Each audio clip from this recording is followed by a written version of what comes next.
Welcome back to the channel. Thank you guys for subscribing. That helps me out a lot. And let's talk about my experience not having forward-facing sonar and fishing in this era of forward-facing sonar. Now, this has become a thing in the last 5 years or so, and it's really become a thing in the last year or two. Now, I will say this. This is not going to be a hit piece on forward-facing sonar. If you have it, if you don't, whatever. It is what it is at this point. My experiences are going to be what I tell you about, and I'm going to tell you that I've caught them really good against guys because I know they were fooling with it, and I've had times where I just felt like I couldn't compete. So we'll start with me doing really well in tournaments because I know everyone was messing with it when they shouldn't have been. So let's go back to 2021. This would have been the cutting edge for a lot of guys. This would have been a lot of guys just trying to learn the technology, spending a lot of their practice fooling with it, and not doing the conventional fishing methods. So I go back to the 2021 Toyota Series. I'm fishing as a professional. We went to Dale Hollow, we went to Chickamauga, and we went to Guntersville. Now, Guntersville, my home lake, so I'm going to take that one out of it. I feel like I can kind of compete with people using it on my home lake just because I know a lot of stuff and I have a lot of an advantage fishing there already. Now, Dale Hollow and Chickamauga are lakes that I've been to a couple times, but I haven't been there a whole lot, don't know much about it. So Dale Hollow, when we were there, the water was really high. The fish were caught mostly in the trees and in the bushes, and the water was very dirty. So that really hurt a lot of guys that were trying to use live scope or any type of forward-facing sonar offshore. I'm sure guys were still trying to make that work. And if you think about it, you have a fish on a screen swimming, you cast to it, and if that water's dirty, you got to make a better cast than if it was clear. That's what I'm assuming. I don't use the technology, but that's what I'm assuming. So I'm assuming it works a lot better in clear water.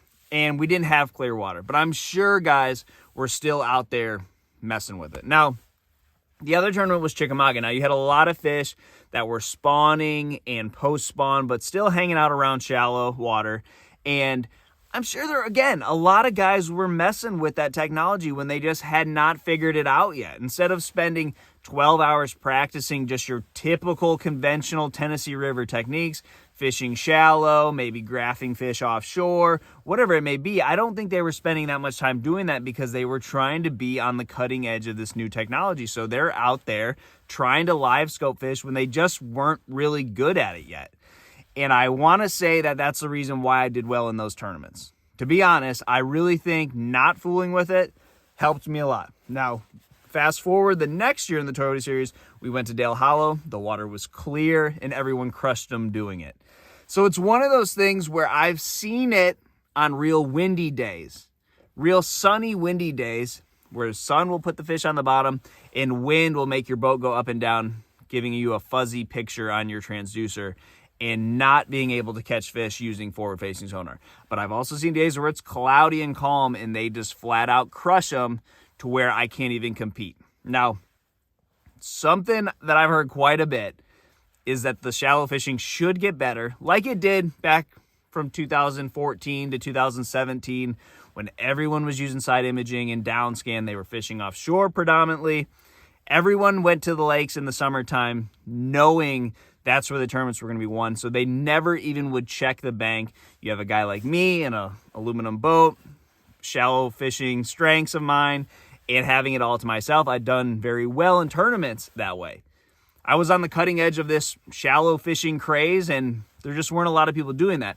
I don't think that's the same thing with this, because if you think about it, you have fish that are out deep on structure, then they swim into the creek channels and the main river channel where they are out in the abyss, suspended. Prior to 5 years ago, you couldn't fish for them out there. They were just out there resting, and then they would move shallow after they'd been resting for a while, and then they haven't seen a lure in a couple weeks. They would move shallow. No one would be up there fishing for them, and I would catch them.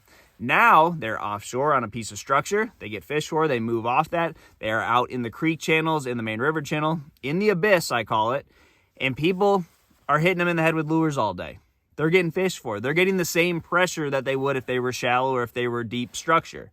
So they don't come to the bank at this point. They've been fished for too much. They've been pressured. They were trying to get away from that. They're not going to move shallow to get away from fishing pressure. You know, not in this case when they've just been hit and hit and hit. I don't know where they go. I don't know what they do, but I will tell you this, as someone that doesn't have forward-facing sonar, and just fishes shallow most of the time, it's not getting any easier up there. It's getting harder for sure. And I just think it's because the fish aren't getting to rest. But that is it. That is what I have to give on this forward-facing sonar thing. This rumor or this, what everyone thinks is going to happen is not happening. Now, hopefully, a guy like me who's just staying to conventional fishing tactics, the fish get wise to the forward-facing sonar. If it's the ping or just whenever they're out there, they know they're getting fished for, and they decide to leave those places earlier.